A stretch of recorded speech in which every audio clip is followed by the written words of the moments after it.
Good afternoon, all. I'd like to thank CIT for giving me this opportunity to stand on this prestigious stage. Let me start by asking how many of you here in the crowd are in your 20s? Oh, I see a lot of them. Hold on to that thought. I'm going to take you through a journey. Hello? That looks like a small success story. In the year 2018, I got this opportunity to build one of the first technology center in the country.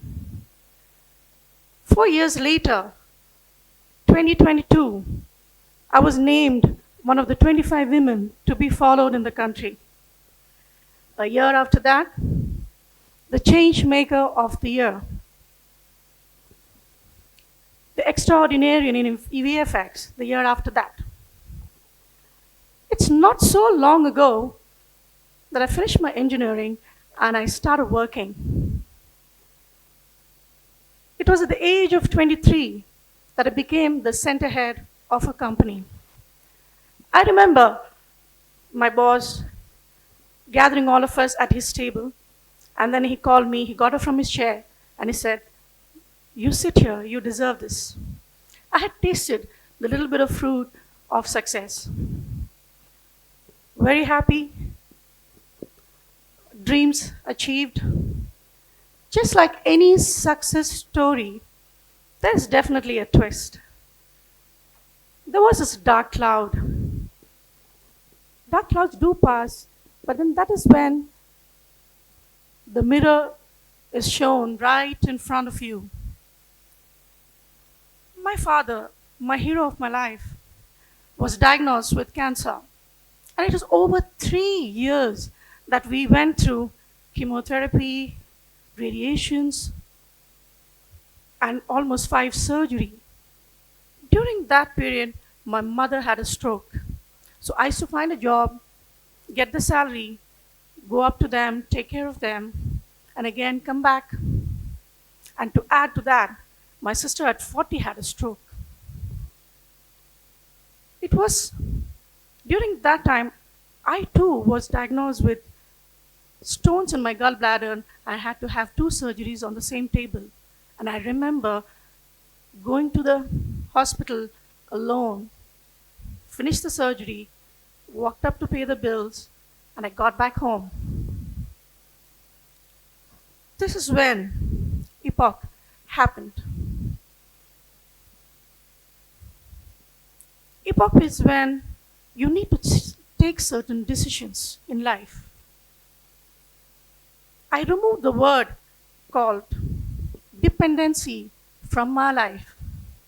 Emotional dependency, financial dependency.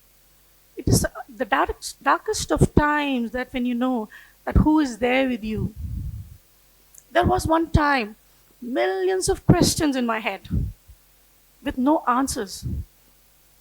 I remember taking off into a village, and there were ladies sitting, around a well.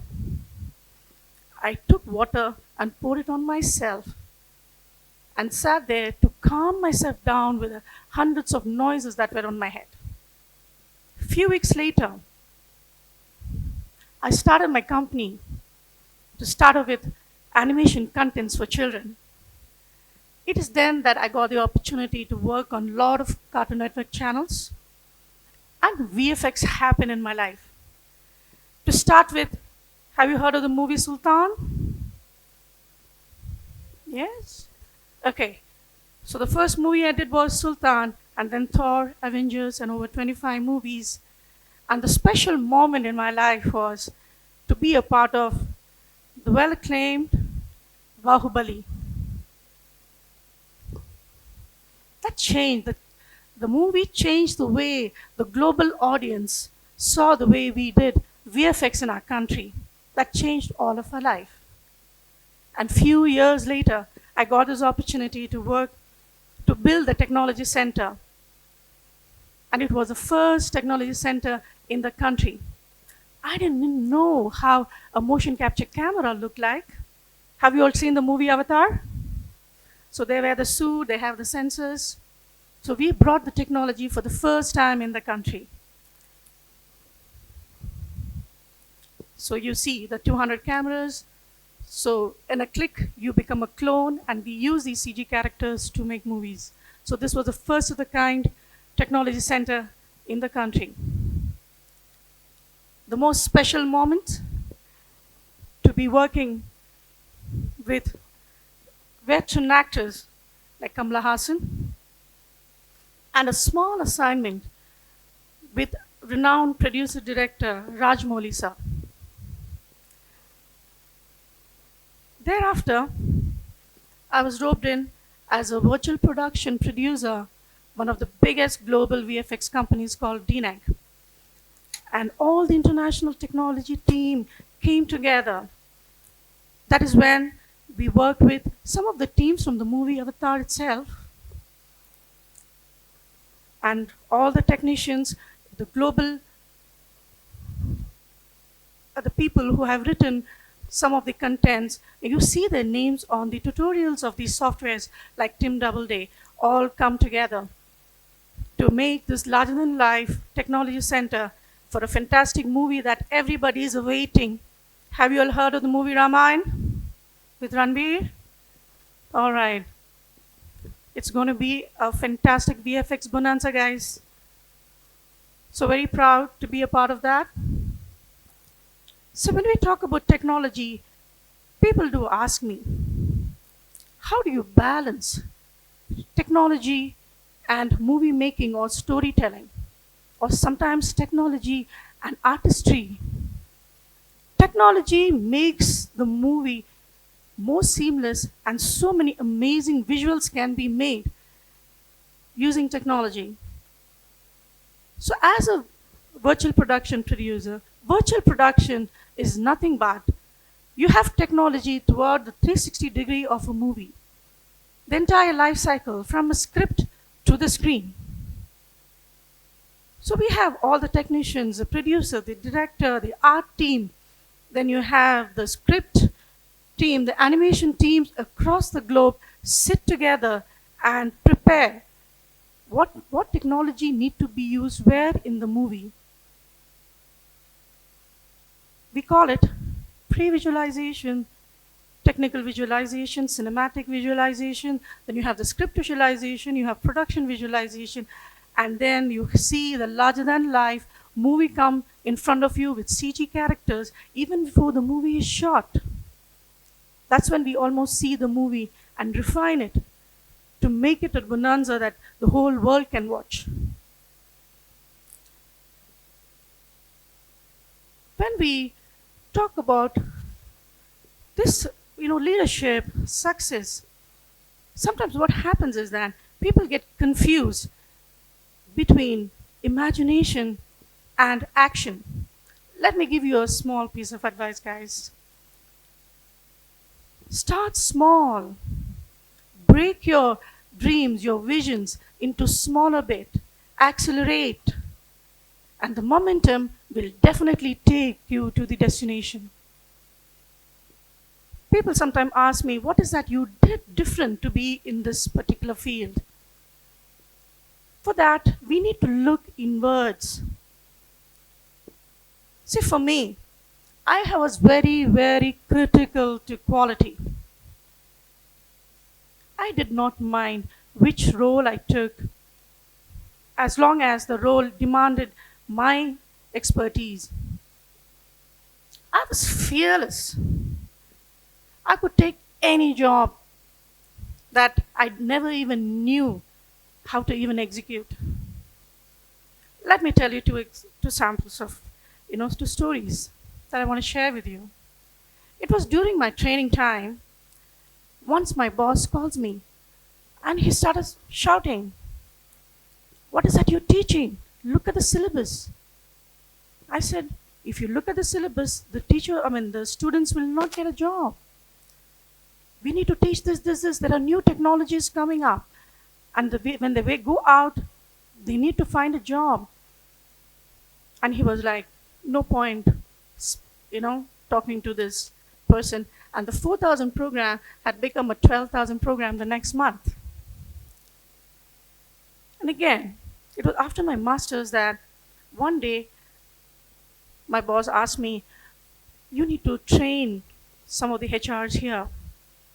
And I went into the room and I saw amazing masters sitting over there. I finished the first section and I came out. I thought, I'm an MBA and they are one. What is that I'm going to give them? Add value. I said, I'm not going to do this.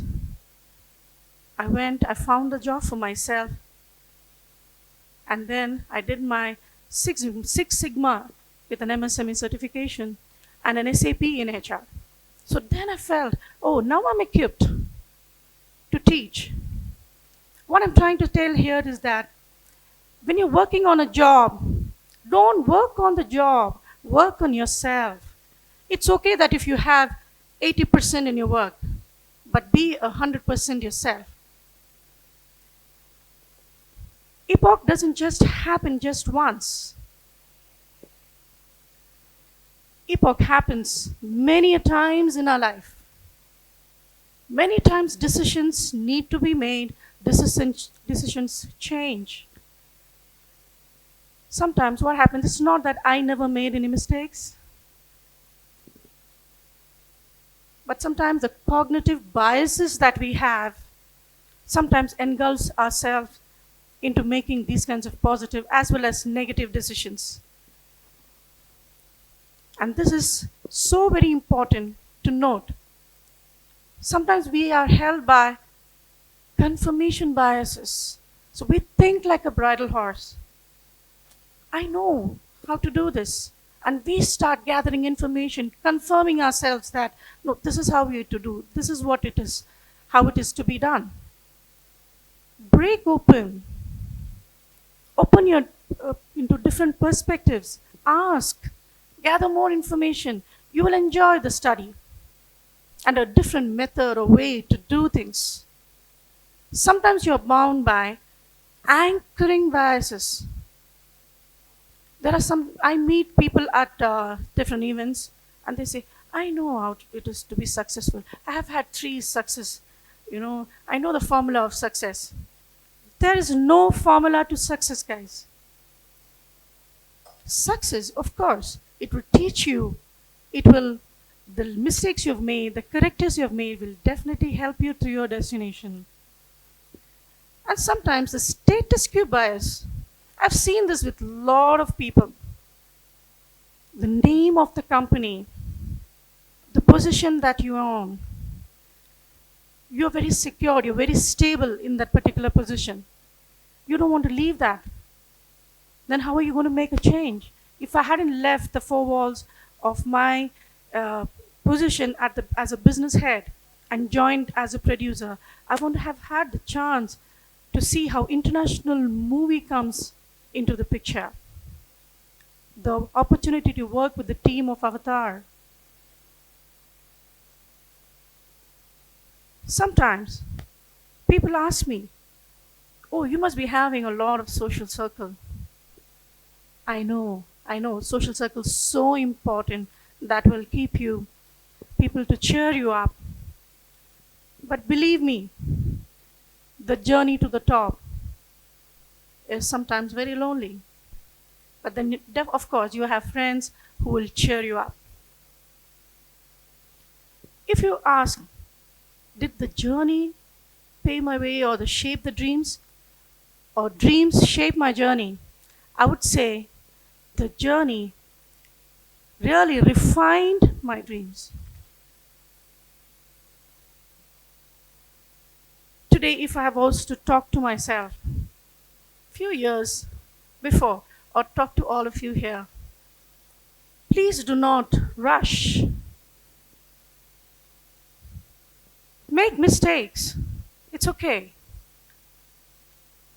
Mistakes can teach you more than success ever can. But you need to never forget why you started that particular process, or why you started.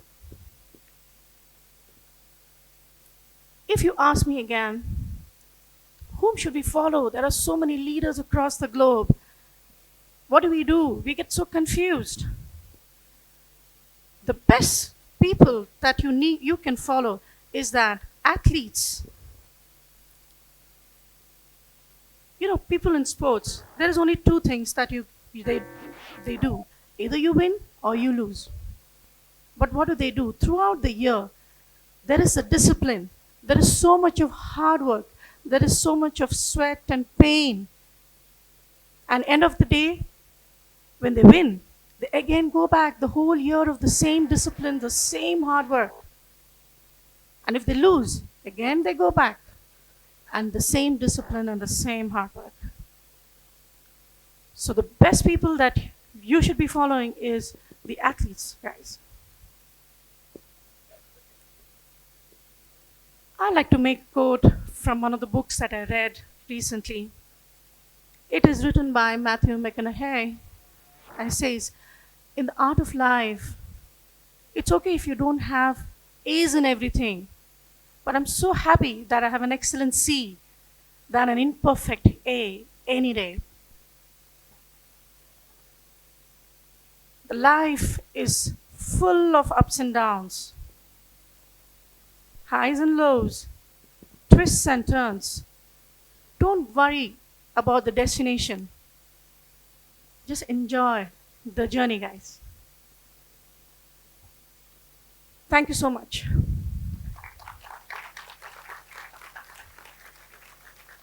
I would like to take this moment and opportunity to thank some of the people who really helped, supported me.